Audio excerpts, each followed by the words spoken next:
अध्याय 5 के बारे में हम बातें करेंगे।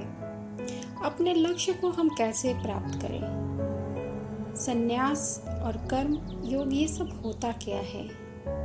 अर्जुन बोले, हे कृष्ण, मैं अभी भी ये नहीं समझ पा रहा हूँ कि मेरे लिए कर्म ज़्यादा अच्छा है या कर्मों से संन्यास। कृष्ण बोले, हे अर्जुन, देखो, भले ही कर्म और संन्यास अलग अलग रास्ते हों, मगर दोनों की मंजिल एक ही है, वह है भगवान। जो व्यक्ति अपने मन को भटकने नहीं देता, वह कर्म करके यह समझाता है कि कर्म उसके लिए परमात्मा के लिए ही एक कार्य है। जो अपना वो कार्य करता है, वो परमात्मा को समर्पित करता है और वह सभी जीव जंतुओं को परमात्मा का ही हिस्सा मानता है। वह मनुष्य मरने के बाद परमात्मा में ही मिल जाता है। महान पुरुष हर काम दूसरों के कल्याण के लिए ही करते हैं। परमात्मा कभी भी बुरे कर्मों के लिए कभी नहीं कहता कि आप बुरा कर्म करो, बल्कि मनुष्य लोभ और मोह में पड़कर काम करता है। और हम सब जैसा कि जानते हैं कि जब उसके परिणाम गलत निकलते हैं तो हम ईश्वर को दोष देने लगते हैं कि ना जाने ईश्वर ने ऐसा हमारे साथ क्यों किया, जबकि हमें अपने कर्मों को देखने की आवश्यकता होती है कि हम अपने कर्मों को देखें कि हमने ये कर्म किसी लोभ से तो नहीं किया, मोह में तो पड़कर नहीं किया। क्योंकि ईश्वर बोलते हैं कि जो मनुष्य जैसा कर्म करता है, मैं उनके कर्मों का फल उन्हें वैसे ही लौटा देता हूँ। ईश्वर कभी भी किसी का बकाया नहीं रखते हैं। जो हम अपना कर्म करते हैं, ईश्वर उसी हिसाब से हमें फल भी दे देते हैं। इसलिए हे अर्जुन, तुम्हारे जैसे मनुष्य को शरीर की इच्छाओं में मन नहीं लगाना चाहिए। इस संसार में वही असली योगी है जो अपने शरीर का नाश होने से पहले अपने क्रोध मोह का नाश कर देता है।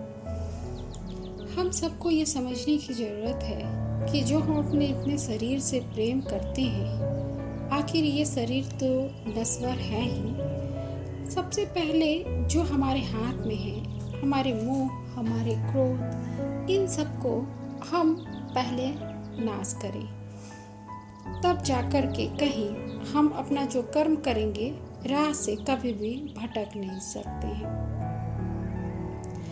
कृष्ण बोले कि जो संपूर्ण प्राणियों को हित चाहता है और अपना मन कभी भी भटकने नहीं देता, वही प्राणी परमात्मा का प्रिय होता है। हे अर्जुन, ये इंद्रियां, मन, बुद्धि, इच्छा और क्रोध ही तेरा दुश्मन है। इसका त्याग करो।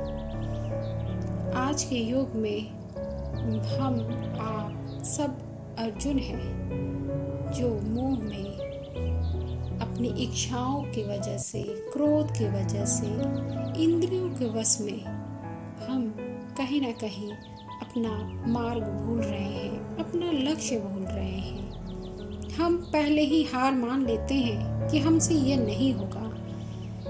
इस युद्ध में कौरव व पांडव एक धर्म है, एक अधर्म है।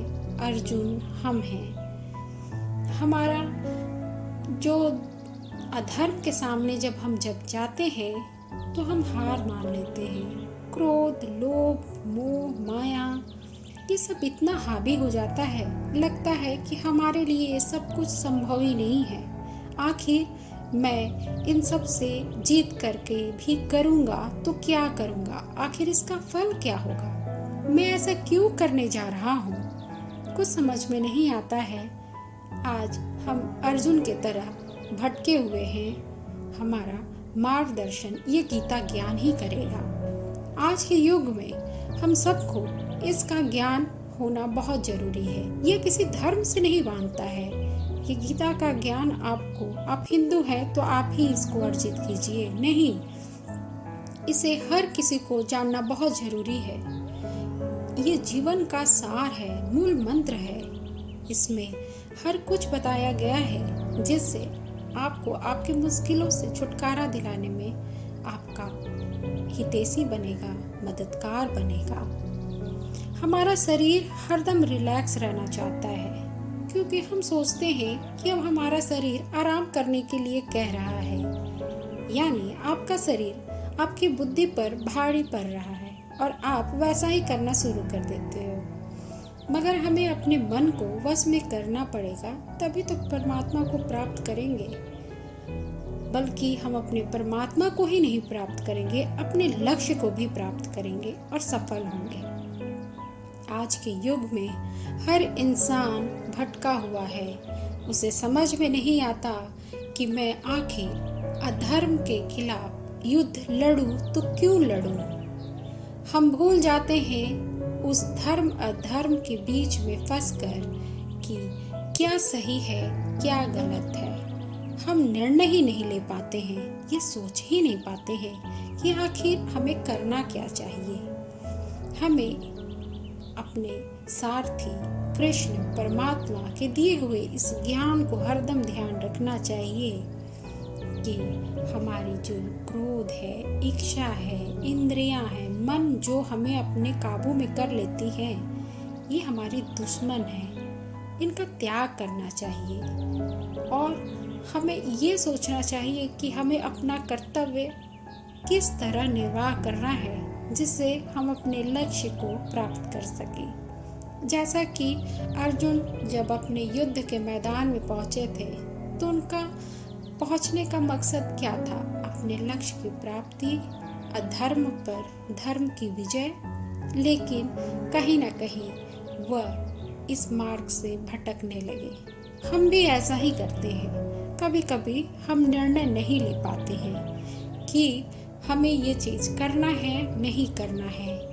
आज सोचने की ज़रूरत है। छोटी छोटी उम्र में ही लोग डिप्रेशन में चले जाते हैं, उन्हें स्ट्रेस फील होता है। आखिर ऐसा क्यों हो रहा है? जीवन जीने की चीज़ है, उसे आनंद से जीना चाहिए। अपने कर्तव्य को निर्वाह करते हुए ही जीना चाहिए। लेकिन आज सब कुछ होते हुए भी ऐसा लगता है कि इंसान के हाथ में कुछ भी नहीं है। वो बिल्कुल एक जगह ऐसा खड़ा है जो बिंदु है और उसे समझ में नहीं आता कि इस बिंदु से मैं बढ़ूं तो आखिर किस तरफ बढ़ूं। और जब वो सही निर्णय नहीं ले पाता तो हरदम उसका निर्णय गलत होता है। क्यों? क्योंकि अज्ञानता के बस में। अज्ञानता जानते हैं क्या है? अंधेरा है। वो अंधेरा जो कि हमें सही चीज देखने देता ही नहीं है। इसीलिए ज्ञान एक प्रकाश है जो हर इंसान के जीवन में बहुत आवश्यक है अज्ञानता को मिटाने के लिए। ये ज्ञान, गीता का ज्ञान, हमें अभी इस अंधकार से दूर करेगा। ये एक ऐसा ज्ञान प्रकाश रूपी है जो आज के युग के लिए बहुत आवश्यक है। मैं ये जो आपको बता रही हूँ गीता का एक एक अध्याय, मुझे ऐसा लगता है कि ये आपके जीवन में बहुत सारे परिवर्तन लेकर आएगा। बहुत सारे आपके कठिनाइयों को दूर करने में ये मदद करेगा। ये जो दुनिया है, संसार है, हमारा घर है, परिवार है, हम हैं, हमारा शरीर है, हमारा मन है, हमें आज बहुत इस पर विचार करने की ज़रूरत है कि आखिर हम जो कर रहे हैं इससे हमें मिलेगा क्या। हमारी सोच से हमारे समाज को हमने क्या प्राप्त होगा। हमें हरदम ऐसा ही कर्म करना चाहिए जिससे ईश्वर हमें प्राप्त हो। उम्मीद करती हूँ आपको ये अध्याय अच्छा